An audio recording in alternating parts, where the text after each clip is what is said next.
qual que é o primeiro passo para montar um partido? Eu tenho o sonho de criar o partido da candidatura independente. Eu queria criar esse partido. Não, assim, o primeiro, a candidatura independente, ela podia ser fácil se fosse tranquilo montar partido, se não tivesse problema nenhum. Podia só uma canetada criava a candidatura Mas aí, independente. Monarca, olha como é que começa o processo. Aí, a primeira coisa, você tem que reunir 101 fundadores. E você me pergunta, mas por que 101 e não 100? Para não ser 100. Só para não ser 100, né? Para não ser 100. Aí você tem que montar 101 de 9 estados diferentes da federação. Aí a gente foi fazer isso. Em 2010 eu tive um problema de saúde que não deu para fazer nada. E aí, final de 2010, eu voltei e falei, não, vou montar esse negócio. Aí tinha que fazer um estatuto, não sei o quê. E a primeira coisa, o que é? Você junta essas pessoas, aprova um estatuto, o estatuto diz basicamente como é que o partido vai funcionar, o que pode, o que não pode. Como foi essa elaboração do estatuto? Porque é uma peça importante do aí voltando só à pergunta do Igor, aí eu peguei, tinha um cara que trabalhava, quer dizer, eu tinha um sócio no escritório, a gente fazia gestão dos nossos recursos, eu falei, Fábio, eu estou pensando em montar que tal? Vamos, não, tô dentro. Um outro cara que trabalha, João, eu tô dentro também. Aí um do lado do Rio, não, vamos embora.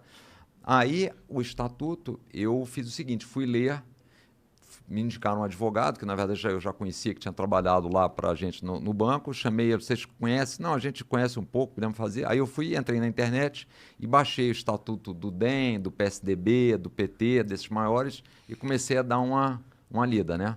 O que você achou dessa lida? Olha, a primeira coisa que me chamou a atenção... É tudo legal, não, mas olha a primeira coisa que chama a atenção. No estatuto do PT e do PSDB, fala o seguinte, o cara quando tem um cargo comissionado, quando ele é mandatário, ele tem que dar um percentual do salário para o partido. Eu já achei isso totalmente absurdo. É rachadinha na lei.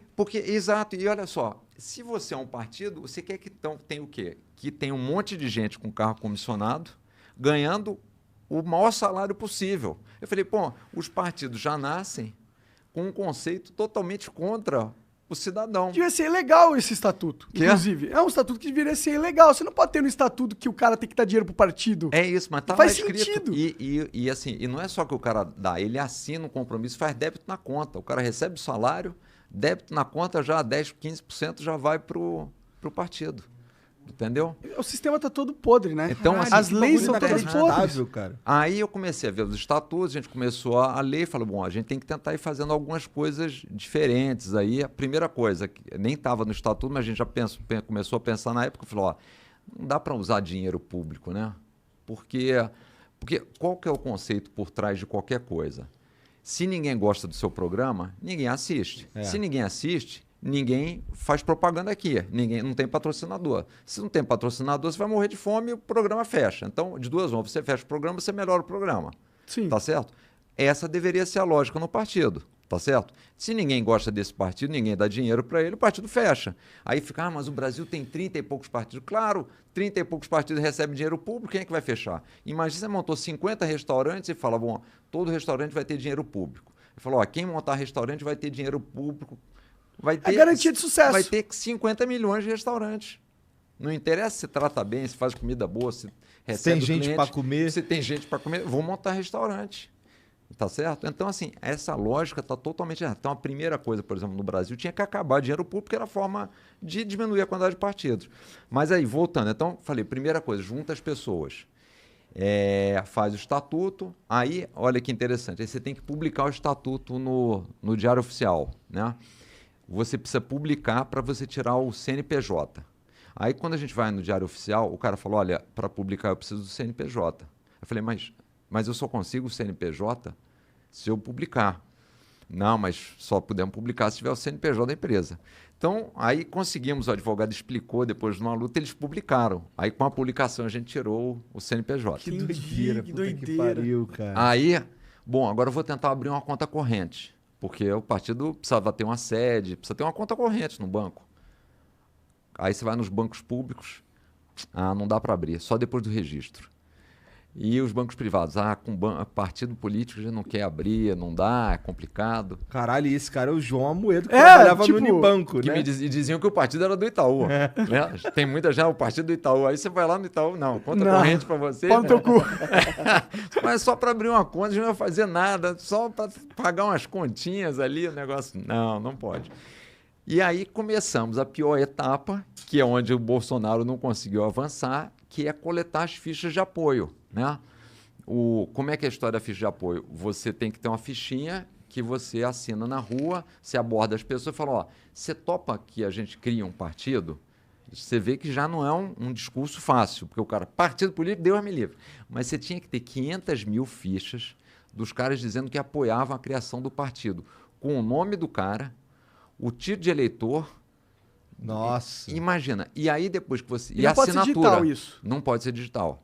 E a assinatura do cara. É feito para dificultar. É feito para dificultar. Porque quem está lá não quer ter concorrência. E outra, se você facilita a abertura de partidos, fudeu também. Como que você vai bancar todo mundo, né? Mas se não tiver dinheiro público, não tem problema nenhum.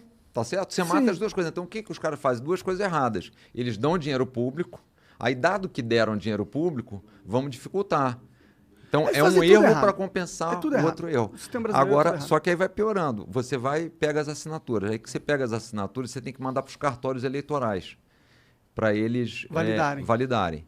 O que aconteceu? Aí no primeiro momento, a gente pegou uma empresa, sentou com todos os caras e falou o seguinte, ó, a gente precisa que vocês vão para a rua, e a gente explicou o que é o partido que nasce sem políticos, onde todo mundo vai ter que ser ficha limpa, explicou quais eram os principais critérios. Não explica muita coisa para o cara, você vai lá e só dá essa coisa e vê se o cara quer apoiar a criação.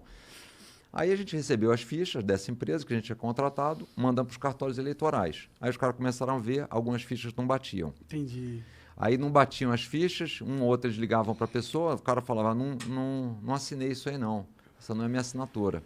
Ou eu não sei se foi a empresa ou o funcionário da empresa que ia. Aí eles mandavam as fichas, aí o cartório eleitoral manda para o Ministério Público manda para a Polícia Federal.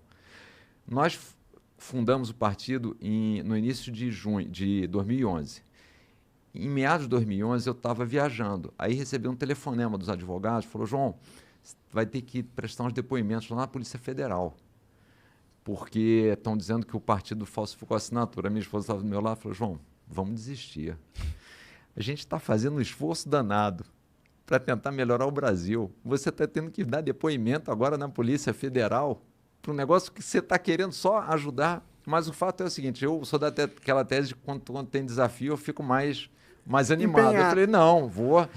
quer dizer que é impossível, então? Então, vamos montar. Resumo da história. Teve casos de eu ter que ir para a Polícia Federal, por exemplo, aí tinha ficha em Salvador, que os caras pegaram. A gente mandou, aí o cara achava, a tese é que eu tinha ido para Salvador e eu tinha falsificado as assinaturas. Então, eu ia lá na Polícia Federal. Eu não acredito que o cara realmente pensou isso, Quando foi a última vez que o senhor esteve em Salvador? Aí eu falei, há uns 3 anos atrás. Ah, tá.